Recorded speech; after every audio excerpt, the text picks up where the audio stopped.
டாஸ்மாக் தலைமை அலுவலகத்தில் அமலாக்கத்துறையினர் நடத்திய சோதனையை சட்டவிரோதமானது என்று அறிவிக்க சென்னை உயர்நீதிமன்றம் மறுத்துவிட்ட நிலையில் தமிழக அரசு மேல்முறையீடு செய்ய உச்சநீதிமன்றத்தை நாடியது.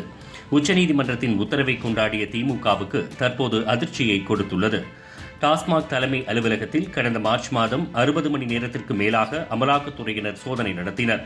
இந்த சோதனையை சட்டவிரோதமானது என அறிவிக்க கோரி டாஸ்மாக் நிர்வாகம் மற்றும் தமிழக அரசு சார்பில் சென்னை உயர்நீதிமன்றத்தில் வழக்குகள் தாக்கல் செய்யப்பட்டன.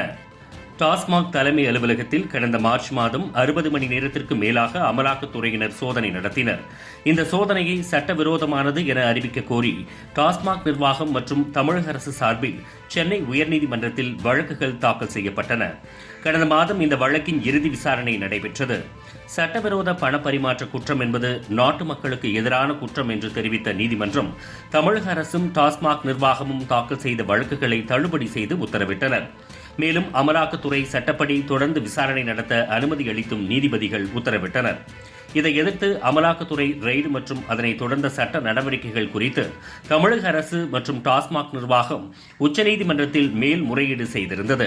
இந்த வழக்கை விரைந்து விசாரிக்க தமிழக அரசு கோரிக்கை விடுத்த நிலையில் அதன் அடிப்படையில் வழக்கு கடந்த வாரம் விசாரணைக்கு வந்தது.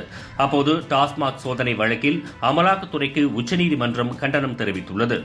தனிநபர் செய்த விதி மீறலுக்காக ஒரு நிர்வாகம் மீது நடவடிக்கை எடுப்பதா என்று உச்சநீதிமன்றம் கேள்வி எழுப்பியது.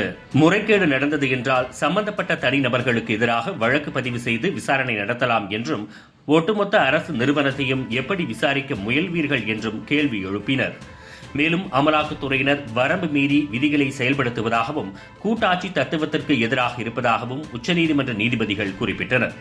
மேலும் நிதி சார்ந்த முறைகேடு எங்கு நடைபெற்றுள்ளது என அமலாக்கத்துறையால் கூற முடியுமா என கேள்வி எழுப்பிய நீதிபதிகள் வழக்கு விசாரணைக்கு இடைக்கால தடையும் விதித்தனர். இந்த தடையை திமுகவினர் கொண்டாடி வந்தனர். அமலாக்கத்துறை பிடியில் தம்பிகள் சிக்க மாட்டார்கள் என மகிழ்ச்சியில் இருந்து வந்த திமுகவுக்கு தற்போதுதான் இடியை இறக்கியுள்ளது. அமலாக்கத்துறை ரெய்டுக்கு உச்சநீதிமன்றம் விதித்த இடைக்கால தடை ஆணை நேற்று இரவுதான் இணையத்தில் அப்லோடு செய்யப்பட்டது. அதில் வழக்கை தொடுத்த டாஸ்மாக் அதிகாரிகள் மற்றும் ஊழியர்கள் மீது அமலாக்கத்துறை புதிய சோதனையோ அல்லது நடவடிக்கையோ எடுக்கக்கூடாது என்று மட்டும்தான் உச்சநீதிமன்ற தடை ஆணையில் உள்ளது. இதனால் ரதீஷ், ஆகாஷ் பாஸ்கரன் போன்ற தம்பிகள் டாஸ்மாக் ஊழியர்கள் அல்லவே. இவர்களை விசாரணை வளையத்தில் கொண்டு வரலாம். அப்போது உதயநிதி சிக்குவதும் கைது செய்யப்படுவதும் உறுதியே என விவரம் அறிந்தவர்களின் கருத்தாக உள்ளது. இந்த செய்தி முதல்வர் குடும்பத்திற்கு சிக்கலை கொடுத்துள்ளது.